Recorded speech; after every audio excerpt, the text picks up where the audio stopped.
We often struggle with identity, even if we do not acknowledge it or recognize it at first. And I would tell why.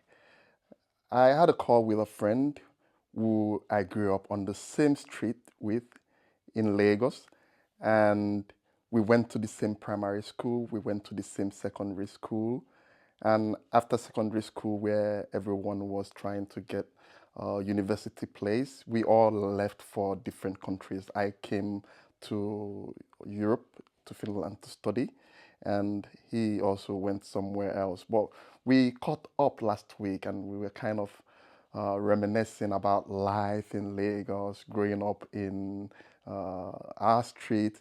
And particularly, he was mentioning things that I should know, but for some reason I have gone completely blank about.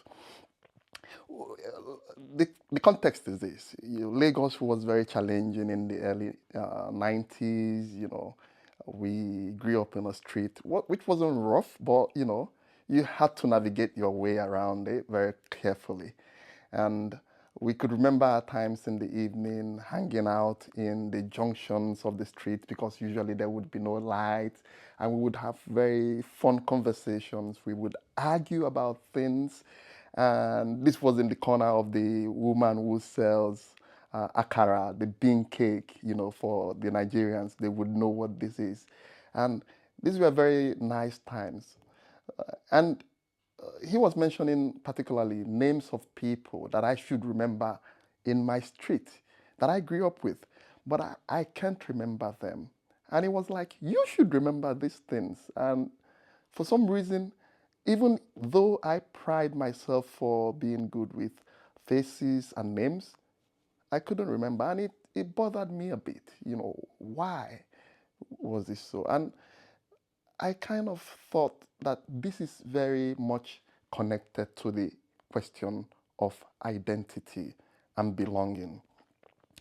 Because when we leave our country of origin or country of birth and move to a new country and stay for an extended period of time, subconsciously we start losing a sense of our identity. But the irony is this: we try as much as possible to hold on to that identity. We do that because we kind of identify to be from this place. We eat the same food. We stay in touch for as long and as much as we can. Yet, we change gradually without knowing it or without picking it.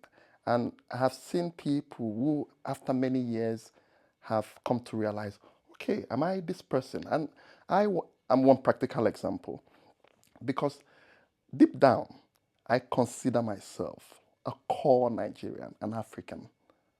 But after over 20 something years living everywhere else but Nigeria, I came to a rude awakening that I am not as Nigerian or as African as I think that I am, even though that in my mind, that is what I am.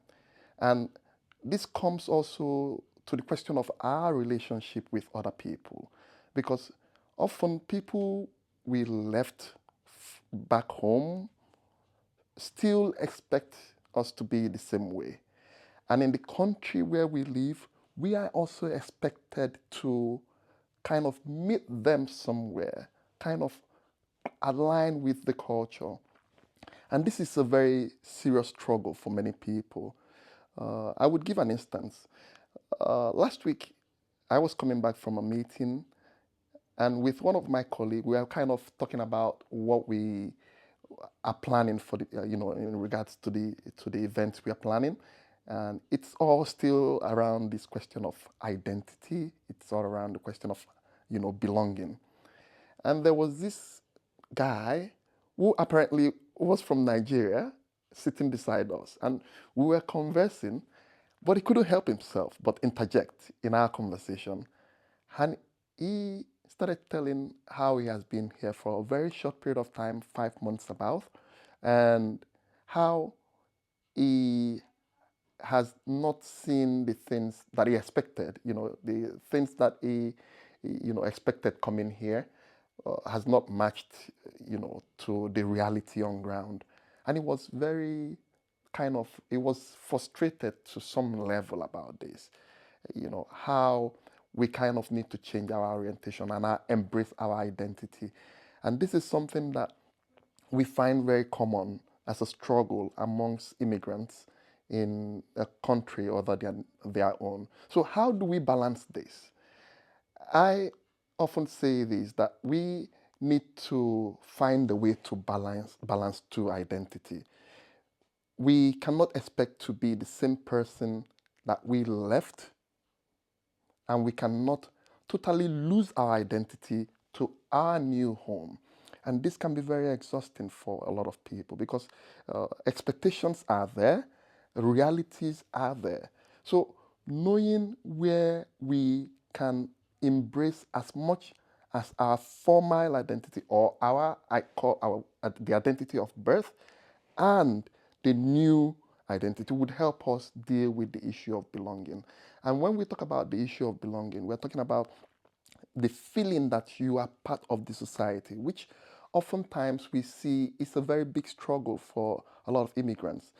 For example, in Finland, there has been a lot of issues around this, and there's been a lot of topics around this, how we can get people to feel that they are part of the society and that they can contribute. Because you find that you end up missing both worlds.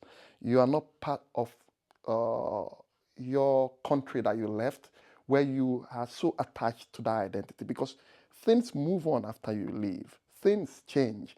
And even when you go back there, people, even though they expect you to act in line or in accordance with the norms, you are totally different and you act it out. And this is also been seen to bring conflict at times with people who want to say you are not part of the system anymore. So, how do we balance it? We need to go down to see how we embrace the core of our identity. Who am I?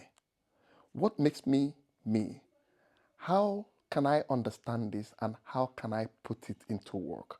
Balancing this would really help us deal with the issue of belonging and the question of identity. And there's nothing we can do to kind of make us belong to a society that we have moved to totally. So we have to draw the right balance that, hey, as much as I am embracing this new culture, this new identity, I want to preserve the same identity that I came with. Balancing this would help us discover the new identity that we need to form. And we've seen this also for parents who have kids, because we, as parents, you want to, as much as possible, teach your children a lot about your culture, a lot about your identity. Yet, they are developing new identities for themselves. They are trying to balance a sense of the culture you are impacting to them, which they have never seen, they've never experienced, they've never lived in your home country. They are just influenced by you being a parent. And they are dealing with the reality of living in a country where the culture, the way of life is different. Yet they need to embrace that. So, also helping kids navigate this new identity, it's something that a lot of parents find challenging. But having that right balance, not trying as much as possible to impose our own way of life, our previous way of life on them, is one way to help them discover their own identity, because they are shaped by different style and different ways of thinking, and we need to accept that.